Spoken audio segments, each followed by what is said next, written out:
I was thinking just about something Alan Jackson said a few hearings back, where he said that the Commonwealth has a vested interest in this case.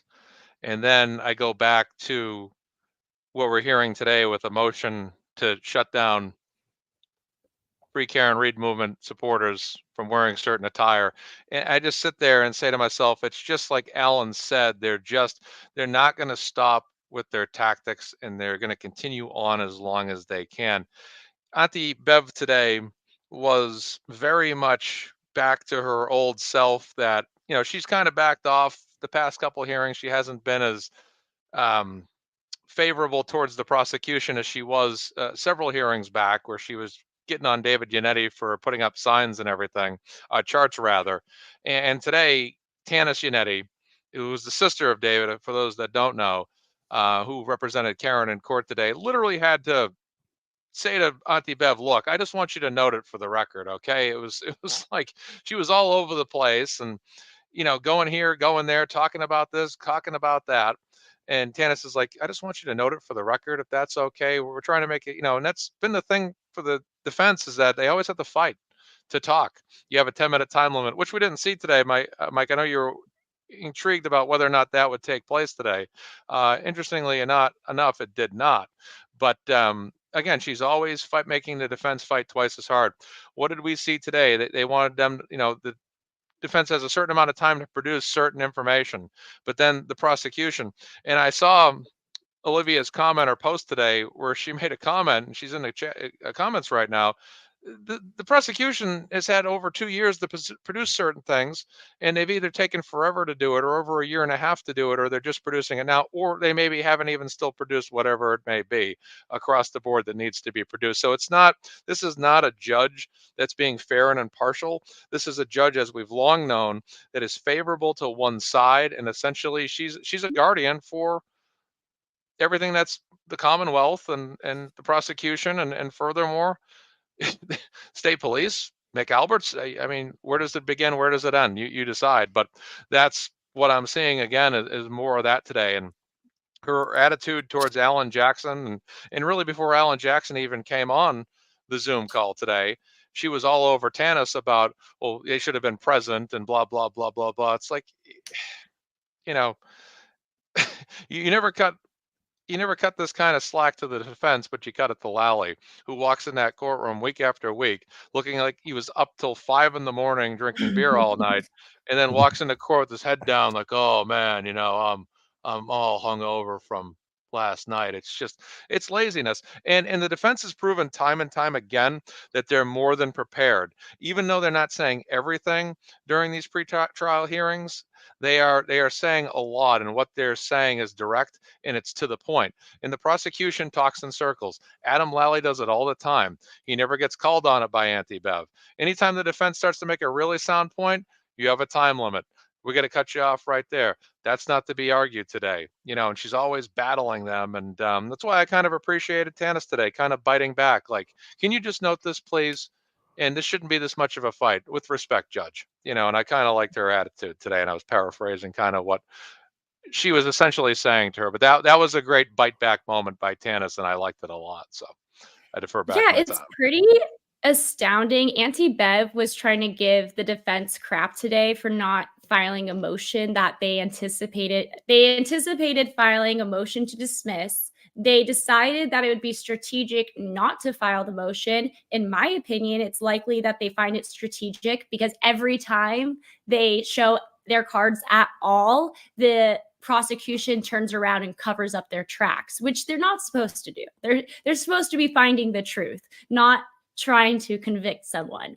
But anyway, another issue I had is when Auntie Bev was like, why don't you have this motion to dismiss before me today? And also, I was promised by David Yannetti that this would be different than the motion for sanctions and the motion for egregious misconduct. So, how is this different? I'm sorry, Auntie Bev. You're literally reminding us of the fact that you denied a motion for sanctions in the same hearing that we are actively discussing the fact that the prosecution still hasn't handed over the necessary discovery that they were required to do. And she's trying to make Yannetti look dumb. Like, wait, you are bragging about the fact that you denied motion for sanctions when there are clear need for sanctions. When an attorney messes up as egregiously as Lunchbox has repetitively, you have to give sanctions. Lunchbox needs to experience a jail cell. He needs to experience what it is like. He wants to throw Karen in there without giving her the evidence. He should at least see what it's like first. I am, if I may, Mike, just for a moment, to that point, there was an example where Auntie Bev had asked Adam Lally, I can't remember when it was, it might have been November or December of last year, but she essentially said, why haven't you produced it? And he says, well, we're going to get on that. We're going to get on that. And she says, okay, I want it by such and such a date. And then she says, to Lauren's point, right after this, she makes the comment, if for any reason you can't have it in by that deadline, just let me know and I can get you more time. She basically said it was. So when she does set the strict deadlines, which I've only seen her do once, then there she goes again, giving him the leeway again. She's always doing that constantly. Yeah, it's crazy. And why has it taken over a year to test a piece of hair? Why did it take us over a year to determine that there were microscopic, sorry, my dog's drinking water loudly. I don't know if you can hear that. A little bit. Why is it taking the defense over a year to discover microscopic pieces of glass? Why is it taking the defense over a year to, sorry, not the defense, the Commonwealth over a year to give the defense information regarding his arm and whether or not there's any dog DNA on it? And the whole case has been wildly mishandled. It's embarrassing on the Commonwealth part. And what do you think today? The defense withdrew their addendum or what supplemental on the motion to dismiss, and now we have a ruling on the motion to dismiss.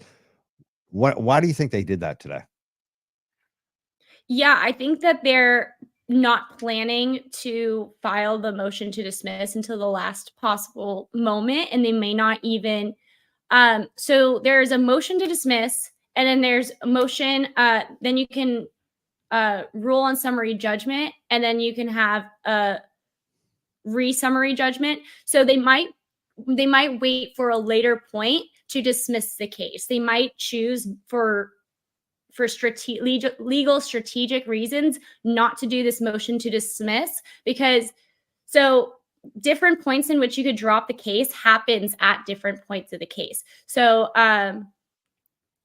if they do this, if they wait until after the trial kind of starts a little bit, then they could file a different type of motion and it won't give away their hand. If they don't wait, if they want to file the motion to dismiss and drop things before the case happens, then they have to tell the Commonwealth, hey, this is everything we have. This is why she's innocent. This is why you have to dismiss the case. And what we know from the past is every time the defense has put something forward, such as the 227 Google search for Hoslong to die in cold, or whatever it may be, the dog marks, or whatever it may be, the Commonwealth has gone back and fixed the issue and covered up the issue, or tried to find some way around it. So if they were to file this motion to dismiss, they have to show their hand, and that will give time for the Commonwealth to fix all of the mistakes before trial, especially because it's unlikely that Auntie Bev will rule on the motion to dismiss in the defense's favor, especially if they're denying sanctions. She's denying sanctions when it is legally obvious to me that sanctions are required if discovery hasn't been turned over by now. Interesting. Olivia Nile had a follow-up on that too. She posted, I think the reason why they want to wait is because they want to get Lally's notes from those meetings he's had with witnesses before their federal grand jury testimonies, which is what they submitted about, discussed today. Yeah. I mean, that's a great point. Because if they wait and they file like a summary judgment, then they'll have all of the prosecution will have had to have turned everything over. So the prosecution won't be able to go back. So if they wait, they'll get Lally's notes, they'll get whatever they need, and then the Commonwealth won't be able to patch it back up. So that's also a great point. You get 100% of the Commonwealth's evidence and they can't go backwards. But Excellent. it's so clear. Olivia has been spot on. Every time I read something from her, she's always spot on. But awesome. yeah, she's really awesome. Yeah, it's pretty egregious. It's pretty sad. Mazza Media, what do you got? Again, to that point, they've fixed everything along the way. You look at Michael Proctor's repeated undocumented trips back to 34 Fairview Road over and over and over again. You look at Berkowitz, the retired police chief in Canton, driving down the street one day and suddenly go, oh, there's a piece of taillight on the ground right there. This is after the place has already been swept by the Canton PD, state police, and suddenly they're still finding stuff. Their way of just revealing new things. Oh, there's new evidence, there's new things, and it just gets down to the primary point of this case. The 2:27 a.m. Google search happened. The data, Apple Health data, that shows that John O'Keefe went up 3 flights of stairs, traveled from the vehicle, is documented. You got camera footage of Karen Reed searching for John O'Keefe and leaving the parking lot, backing into his vehicle. The taillight still intact, cracked at the absolute worst case scenario. Nothing worse than that. And it's just, you look at this again, and I love what Lauren said about the tactics here, about from the defense side, about getting to the trial and what can kind of be uncovered there. And Olivia made a great point that I wanted to highlight as well. I believe you did highlight, Mike, on the screen, was basically the defense knowing that they can get certain information once they get to that trial and not tipping their hat too much, because early on they were kind of showing the defense their cards more, because I think they were trying to power through this thing and just be like, here it is, this is evidence that she's innocent, and they kind of kept getting all this blowback constantly. And now it's to the point where, well, you know what, let's just kind of hold back everything else we have, and then once we get in that trial situation, we'll start throwing our George Foreman, straight right and left jabs and power punches once we get in the real ring, if and when it goes to trial. And I'm still on the fence about whether or not it's going to go to trial. There's the federal government that may step in, but if they don't, I'm still wondering if they're going to push back the date of the trial. They've already done it. It should have started about 2 weeks ago. It's coming up again in mid-April, which is the presently scheduled time frame. And does it get pushed out again? Do they keep deferring for the very reason that they might be afraid to have this go to trial, because the feds could learn a lot more by it going to trial, and the defense actually getting many of the witnesses, quote unquote, on the witness stand and getting more information out of them that could be quite incriminating.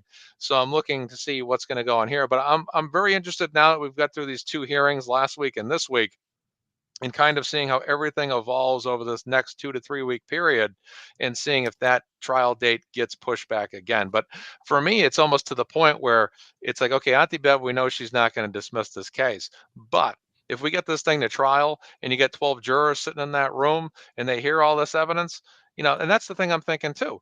What happens if you look at it from the opposing side, if this thing goes to trial and Alan Jackson, David Unetti and company absolutely clean the prosecution and all the witnesses' clocks in court, and then all of a sudden the jury is like, well, it didn't take us long to decide on this, but the evidence is certainly in Karen Reed's favor.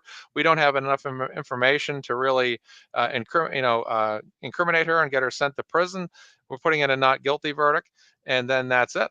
And I wonder if they're afraid of that too, because they could end it with a dismissal now, or if it goes to court. I think the evidence, just like Mr. Reed said today, the evidence is on their side. She's factually innocent, and if this thing goes to trial, I think that jury is going to just deliver a not guilty verdict. And once that happens, if that goes to trial and that not guilty verdict is declared, we got mass hysteria for the other side now, because guess what? Karen went to court in a trial, hypothetical trial. She's not guilty. And what happens now? Who killed John O'Keefe? That becomes the biggest question that should have always been the question all along. And Karen Reed has been nothing but buried under these false accusations and this cover up, trying to incriminate her and trying to say that she did it when it's absolutely false. There's no evidence. Someone on X the other day said, "Oh, show me the evidence," and someone did, and then they got blocked once they did, because there's no evidence that Of you have course. that she did it. Yeah. Yep. There's no Yeah. evidence that you have that she did it. She's an innocent woman, and there's nothing that I see overwhelmingly. And people say, "Oh, well, you got to look at it more objective." I have, and every single time I do, and you know what I'm talking about, Mike. Every single time I do, I just don't see Karen Reed doing it. Her dad got up there, interviewed with NBC, Channel 5, Fox, Boston 25 News, gave a great interview after the hearing today. People that are innocent and have a child that's innocent, they don't speak to the media like that. They run and hide. And I do know another side that runs So and hides true. quite a bit. That is so Absolutely. true. Yep. Yeah. I think I hope the trial doesn't get pushed back. I think that's a lot for the Commonwealth to deal with. So they're dealing with the fact that they haven't turned over evidence timely. So that could give them a reason to push it back so